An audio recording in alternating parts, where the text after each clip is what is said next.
Seachtain na Ghaeilge atá an inis. Seachtain na Ghaeilge atá an inis.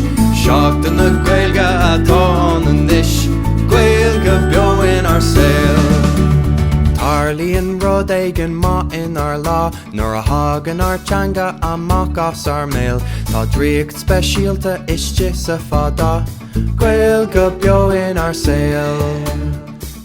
An mbus is an trá, ag canadh amhrán nó éigin sin scéil.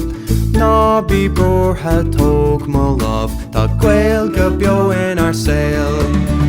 Seachtain na Ghaeilge atá an inis. Seachtain na Ghaeilge atá an inis. Seachtain na Ghaeilge atá an inis. Ghaeilge Beo Inár Saol. Is ceol den scoth an Ghaeilge don chluas. Tá an seachtain seo iontach mar féile, caithimid spríe be agan ar dús.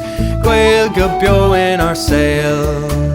Ghaeilge Beo Inár Bobal, gach duine le chéile is cuma an le bhéal.